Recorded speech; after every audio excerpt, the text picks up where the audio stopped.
नमस्कार, न्यूज़ डंका के बात पते की में आपका स्वागत है।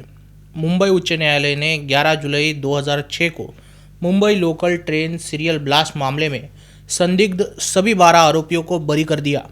माहिम, माटुंगा, बांद्रा, खार, जोगेश्वरी, बोरवली और भाईंदर सहित 7 स्थानों पर शाम 6:24 से 6:35 बजे के बीच मात्र 11 मिनटों में सीरियल बम धमाकों में 189 लोग मारे गए और 800 से अधिक यात्री घायल हुए। ये एक ऐसी घटना थी जिसने पूरे भारत को झकझोर कर रख दिया। मकोका अदालत ने 2015 में इस मामले में गिरफ्तार 12 लोगों में से 5 को मौत की सज़ा सुनाई थी और बाकियों को उम्र कैद की सज़ा सुनाई। सभी को बरी कर दिया गया है। तो क्या हमें ये मान लेना चाहिए कि निर्दोष मुंबई वासियों की हत्या करने वाले लोग सुरक्षित रूप से गायब हो गए? ये एक ऐसी घटना है जो मुंबई पुलिस की कार्यकुशलता और शासकों की मंशा पर सवाल उठाती है। उच्च न्यायालय के न्यायाधीश ने सरकार पर आरोप लगाया कि वे आरोपियों के खिलाफ लगाए आरोपों को साबित करने में पूरी तरह से असफल रहे। इसका फैसला अनिल किलोर और श्याम चांडक द्वारा किया गया। अदालत ने गवाहों द्वारा दी गई गवाही पर भी सवाल उठाए हैं। अभियुक्तों के विरुद्ध गवाहों द्वारा दी गई गवाही विश्वसनीय नहीं है। विवरण के अभाव के कारण ये अविश्वसनीय है तथा वे इस बात का कोई ठोस कारण नहीं बता पाए कि गवाहों ने अभियुक्त की पहचान कैसे की। इससे हम ये अनुमान लगा सकते हैं कि इन गवाहों को पकड़कर लाया गया था। अदालत में ये खुलासा भी हुआ है कि इनमें से कुछ गवाह कई मामलों में गवाह रहे हैं, तो ये पेशेवर गवाह है। अगर आतंकवादी घटना के बाद कोई साक्ष्य नहीं मिलता तो पुलिस को पेशेवर गवाहों पर ही निर्भर रहना पड़ता है।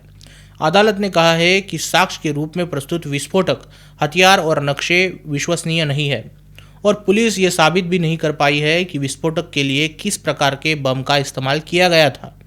इसका मतलब ये है कि आरोपियों, गवाहों और इधर उधर से लाए गए फर्जी सबूतों का जाल बिछाकर मामला तैयार किया गया था। ये सब मनगढ़ंत कहानी थी, इसमें थोड़ी भी सच्चाई नहीं थी। अदालत का फैसला सुनने के बाद जो तस्वीर हमारे सामने उभरती है वो भयावह है। 2000 के दशक के पहले देश भर में आतंकवादी गतिविधियां हो रही थी। विशेष रूप से मुंबई को निशाना बनाया जा रहा था। 2002, 2003, 2006, 2008 और 2013 में हुए आतंकवादी हमलों से मुंबई दहल उठी थी। नागरिकों का मनोबल गिर चुका था। 11 जुलाई 2007 को मुंबई की लोकल ट्रेन में एक ही दिन में 7 विस्फोट हुए। 11 मिनटों में 189 लोग मारे गए। इसलिए स्वाभाविक रूप से सरकार पर दबाव बना। लोग सरकार से जवाब जानना चाहते थे। स्वाभाविक है कि सरकार ने पुलिस पर दबाव डाला होगा। उच्च न्यायालय के इस फैसले की व्याख्या 2 तरीके से की जा सकती है। एक कि पुलिस ने असली आरोपियों को तो पकड़ लिया, लेकिन पुलिस उनके खिलाफ पुख्ता सबूत जुटा नहीं पाई, या फिर जनता के गुस्से को शांत करने के लिए पुलिस ने जिसे भी पाया उसे गिरफ्तार कर लिया और उसे आरोपी बनाकर पेश किया गया। तत्कालीन एटीएस प्रमुख केपी रघुवंशी ने प्रेस कॉन्फ्रेंस में दी जानकारी। फिर राकेश मारिया की जिम्मेदारी में गिरफ्तारी के बाद जो आरोप लगाए गए वो पूरी तरह से बकवास साबित हुए। फला आतंकवादी घटना का पाकिस्तान से संबंध है। इसे खाड़ी देशों से वित्त पोषित किया गया था। ये मुंबई पुलिस के ऐसे हमलों को साबित करने के पसंदीदा सिद्धांत थे। 2006 के सिलसिलेवार बम विस्फोट का इसमें अपवाद कैसे हो सकता है? पुलिस ने दावा किया है कि हमले के लिए पैसा सऊदी अरब से आया था। उन्होंने कहा है कि उसका नाम अबू है, लेकिन ये उसका असली नाम होने की संभावना बहुत ही कम है। ये एक छोटा सा उदाहरण है कि पुलिस किस तरह निराधार जानकारी दे रही थी। कहने की ज़रूरत नहीं है कि मुंबई पुलिस इस अबू तक पहुंचने में असमर्थ रही और उसका असली नाम या पहचान कभी उजागर ही नहीं हुआ। एटीएस के तत्कालीन प्रमुख केपी रघुवंशी इसके बाद अपनी जिम्मेदारी राकेश मारिया को सौंप गए। अधिकांश जांच मारिया की देखरेख में की गई। अनामी रॉय उस वक्त मुंबई पुलिस की कमिश्नर थी। देश पर संकट के बादल मंडरा रहे थे। वहीं एटीएस और क्राइम ब्रांच के बीच टकराव भी जोरों पर था। आरोपियों को पकड़े जाने के बजाय इस बात पर प्रतिस्पर्धा हो रही थी कि उन्हें कौन पकड़ेगा। बिना किसी समन्वय के स्वतंत्र जांच करना आम बात हो चुकी थी और यदि हमें कोई महत्वपूर्ण जानकारी मिलती है तो हम उसे गुप्त रखेंगे और किसी के साथ साझा किए बिना ही उस पर अमल करेंगे। ये संघर्ष राज्य तक ही सीमित नहीं था। केंद्रीय जांच एजेंसी, खुफिया एजेंसियों और राज्य पुलिस के बीच कोई समन्वय नहीं बल्कि स्पर्धा चल रही थी।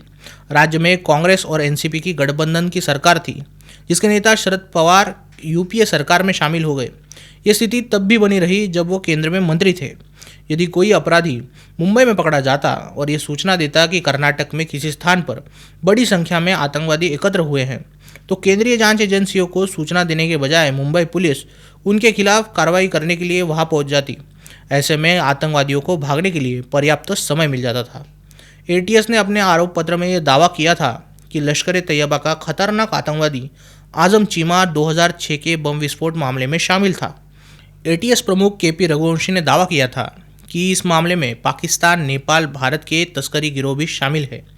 एटीएस ने यह सभी दावे किए थे कि विस्फोट के लिए आरडीएक्स का इस्तेमाल किया गया था, पैसा विदेश से आया था और आरोपियों को पाकिस्तान में प्रशिक्षित किया गया था, जिसे वे साबित नहीं कर सके। फरवरी 2024 में 70 वर्ष की आयु में ये आजम चीमा पाकिस्तान के फैसलाबाद में मर गया। यदि जैसा कि उच्च न्यायालय ने कहा है, गिरफ्तार आरोपियों के खिलाफ वास्तव में कोई सबूत नहीं है और वे निर्दोष हैं, तो फिर सवाल उठता है कि असली आतंकवादी जिन्होंने 2006 के सिलसिलेवार विस्फोटों को अंजाम दिया, वो आखिर कहाँ है। 93 में मुंबई में हुए सिलसिलेवार बम विस्फोटों के बाद साजिश के असली मास्टरमाइंड मुंबई से भाग गए। घटनाओं का ये क्रम काफ़ी संदिग्ध रहा। इस बात की खुलेआम चर्चा होती रही कि कुछ पुलिस और राजनीतिक नेताओं की मदद से देश छोड़कर भागने में कामयाब हुए। क्या 2006 के बम विस्फोट मामले में भी ये बात दोहराई गई थी? हत्या के मामले में 12 निर्दोष लोगों की गिरफ्तारी का मतलब है कि दोषी आरोपी आराम से फरार हो गया, संभवतः देश छोड़कर भाग गया। क्या ये गलती थी या कोई षड्यंत्र? हमारे देश में ऐसे राजनीतिक दलों और नेताओं की कोई कमी नहीं है जिन पर आतंकवाद का कलंक लगा हुआ है। देश में आतंकवादी घटनाओं और षड्यंत्रों को अंजाम देने वाले कई आतंकवादी पाकिस्तान चले गए और वहीं बस गए। उन्होंने वहां एक नया जीवन शुरू किया। इनमें से लगभग 2 दर्जन आतंकवादियों को अज्ञात व्यक्तियों ने मोक्ष के रास्ते पर लगाया है, जो भारत में किसी न किसी रूप में आतंकवादी गतिविधि में शामिल थे। इन आतंकवादियों को मारने वाले अज्ञात हमलावरों ने उन्हें मारकर यही चेतावनी दी थी कि भारतीयों की हत्या करके आप दुनिया के किसी भी कोने में सुरक्षित नहीं रह पाएंगे। यदि ऐसा नहीं हुआ होता तो हमले के पीड़ितों को कभी न्याय ही नहीं मिलता, उनकी आत्माएं भटकती रहती। खैर, आपको क्या लगता है? वीडियो के कमेंट सेक्शन में ज़रूर कहिए। वीडियो अच्छी लगी हो तो उसे लाइक कीजिए और न्यूज़ डंका हिंदी को सब्सक्राइब कीजिए। मिलते हैं अगले वीडियो में किसी नए मुद्दे के साथ। तब तक नमस्कार।